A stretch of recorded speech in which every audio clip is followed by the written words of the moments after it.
Howdy folks, and welcome back to yet another quick review. This time, we'll be taking a dip into some radioactive sludge and have ourselves a little peek at a film that I feel has seriously gone under the radar. That's right, if you read the title, you'll know what I'm talking about. It's the 2023 film, The Toxic Avenger. To start, let's go a little bit into the background, shall we? The Toxic Avenger, as stated before, is a 2023 superhero black comedy action horror film. Now you might be wondering, hey, didn't this film release recently? And you'd be somewhat correct. The film initially premiered at Fantastic Fest on September 21st, 2023. Then for a little while it apparently found difficulty being distributed, until finally releasing on August 29th, 2025. Being honest, I kinda wonder if maybe the whole being too shocking to release angle that they were going for almost 2 years was just a way to market the film. I mean, I'll just say that we live in times where freaking Terrifier gets released into theaters with barely any issue, and I can assure you that this film is surprisingly not as violent as that. Anyways, the film was written and directed by Macon Blair. The film itself is a remake of the original 1984 film of the same name that was partially directed by Lloyd Kaufman of Troma fame. Well, fame is a strong word, but they are notable for their splatter flicks and dark sense of humor, which makes them stand out more than a lot of independent studios. Speaking of Troma, they helped produce this film alongside another little-known studio called Legendary Pictures. They are obviously best known for their smash hit film, Warcraft. The 103-minute-long film was distributed by Cineverse and Iconic Events. The film debuted on August 29, 2025 in the US and the UK. As of writing this review, I have no idea what the estimated budget of this film is, but I do know that it has made around $3 million so far according to Box Office Mojo, which I'm sure is a very reputable site. And judging by some of the stuff we get into later, that unfortunately might mean that this film is a box office bomb. With all that said, what exactly is this film all about? Well, to quote IMDb, a horrible toxic accident transforms downtrodden janitor Winston Goose into a new evolution of the hero, the Toxic Avenger. This doesn't give us a lot of information, so I'll try to summarize as best as I can without giving away too many spoilers. Basically, Winston is a janitor that works for a company known as BTH that has been poisoning the town of St. Roma's Village. Winston is a single father who is trying his best to raise his stepson Wade. It is revealed in the film that Winston has a brain disease that will kill him, so he goes to drastic measures to try to solve that. A bunch of hijinks go on involving a woman named JJ Doherty, who's trying to blow the lid on BTH's whole pollution killing the town thing, and eventually, Winston turns into the Toxic Avenger after being thrown into some sludge by the evil minions of BTH. Believe it or not, there's actually a lot of information that I'm glossing over because this film is shockingly heavy on the story. Unlike the original Toxic Avenger, this one has a massive cast of characters and quite a few intersecting paths. My personal thoughts on the story is that it's surprisingly complex given the film that it's based off of. To summarize, the original Toxic Avenger.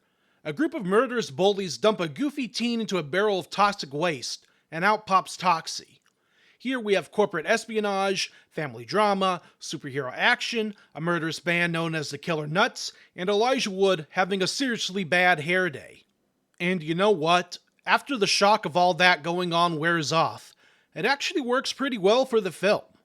Now look, I'll just rip the band-aid off right now and say that this doesn't have the edge that usual Troma films have. No children get run over in the first 5 minutes of this film unlike the original. If anything, this film was made more for a general audience, which, before you get those pitchforks up, listen. It isn't necessarily a bad thing. There's still plenty of violence, gore, and even a dash of nudity for both the ladies and the fellas. There's a bit of political commentary in the film which I do appreciate, as it reminds us that horror as a genre should always stand for something in my own opinion. Because a film that's purely spectacle is truly a waste of one's time. But a film that's spectacle with a heart is worth its weight in gold. Or something, I'm not good with analogies. Speaking of heart, this film was surprisingly sincere and heartwarming at times. It makes you forget that Toxie literally mops a guy's jaw off. I think making Winston a single father of a stepchild whose mother died of cancer was a fascinating choice because it adds layers to their dynamic. Because surprisingly, some of the characters in this film are more complex than I was expecting too. And I personally think that's also a good thing. Speaking of characters, let's highlight some of the most important ones. I've been dancing around who stars in this film, but I guess it's kinda obvious by seeing the trailer footage in the background. Peter Dinklage plays Winston Goose and voices the toxic Avenger in the film. And during his human scenes, Dinklage does some amazing work. In fact, I'd say that everyone is actually really well acted in this film, but especially Dinklage. Later on when he's Toxie, Dinklage uses some of his voice acting chops to really add life to Luisa Guerrero's performance. In fact, I want to highlight Luisa here because arguably there wouldn't be a Toxic Avenger without her amazing physical acting performance. That's right, the Toxic Avenger was played by a woman in this film, and she did an incredible job that I feel like does get overshadowed a bit by the star power of Dinklage. It's sorta like Sweet Tooth in Twisted Metal, who was physically played by Samoa Joe and voiced by Will Arnett. It's always interesting when two people work together to bring a character to life, and I'm glad that they went with such talented actors for the role. The main antagonist for this film is played by Kevin Bacon, who is named Bob Garbinger. He's a corrupt businessman who doesn't have that much depth to him besides the fact that he owes the local mob big time. But just because a character doesn't have depth, that doesn't mean that they can't be fun to watch. And boy howdy, Bacon was just plain fun in his role. He's such a slimy villain that you just love to hate. Finally, I want to highlight Elijah Wood, who plays Bob's brother, Fritz. He does an excellent job as well and actually has more to do in the film than I was expecting. Now this role in the film isn't going to be as notable as what he's known for, mind you, but it's always nice to see such a big name actor star in films like these and give it their all. It shows just how masterclass their acting chops are. There are plenty of other amazing actors and actresses as well, but I don't want to make this review take all day. Just know that everyone in this movie gave it their all, and I couldn't be any happier with the result. Next, I want to highlight the effects and CGI for the film. I think the creature effects were fantastic. As looking at some behind the scenes photos, it's surprising to see that they had a practical Toxie suit for Luisa to wear. I think it's a great adaptation of the Toxic Avenger's design, and for purists out there, yes, they do give the mop the justice it deserves as a weapon of great power. As for the CGI, it wasn't what I would call the best. Like, it was decent, but you could tell that they were still probably working on a budget with this film. For folks like me who like practical gore effects in their splatter films, you'll be left a bit disappointed as much of the blood and gore in this film is CGI, which is a far cry from the practical effects of the original. Honestly, I'm not sure why they went with so much CGI, except maybe it was easier to tone it down and get past the censors? But then again, the version I saw said it was unrated, so I honestly don't have a clue. Now, as for the sets, I'd say they were done very well. St. Roma's Village, aka Tromaville, feels like a real place. It's dirty and polluted, people are all over the street, and they are odd. A lot of effort was put into design and locations, and I'm sure it probably wasn't an easy task to pull off. Moving on, I want to talk about the action of this film. Surprisingly, there isn't much in the movie to begin with, and instead it seems to ramp up as the film progresses.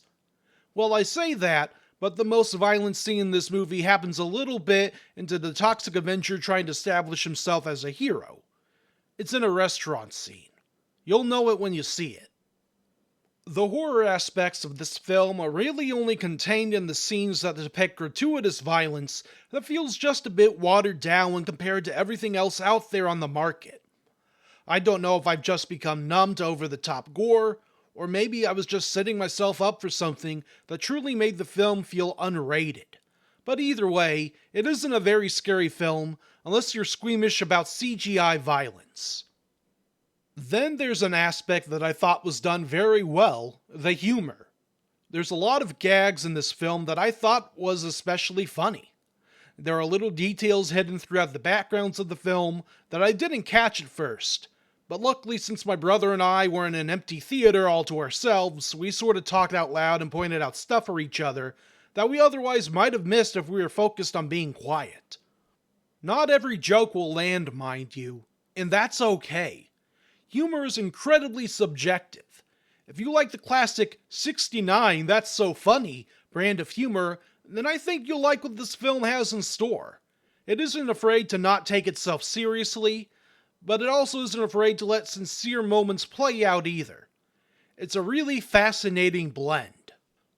Finally, we have the music. For this film, the score was composed by Brett W. Bachman and James Thomas. And you know what? I found it to be very enjoyable. It's got some 80s styled vibes to the original score that I really appreciate.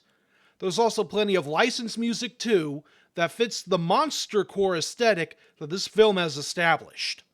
I really hope they release it if they haven't already, because there are some tracks here that I'd really like to listen to again.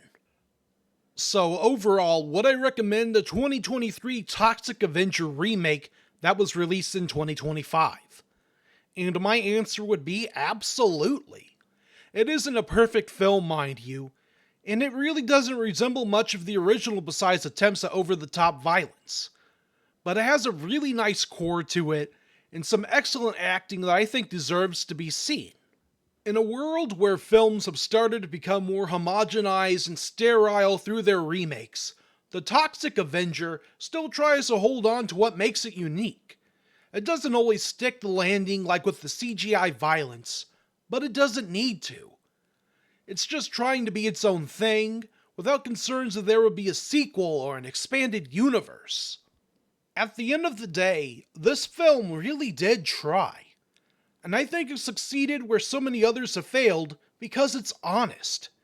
And I think that deserves to be rewarded. I only know like 5 people, if I'm lucky, are going to see this review. But if you do, why not give this film a chance? It isn't doing so hot at the box office right now, and I think it could use all the support it can get. Because I love the monster, and so should you.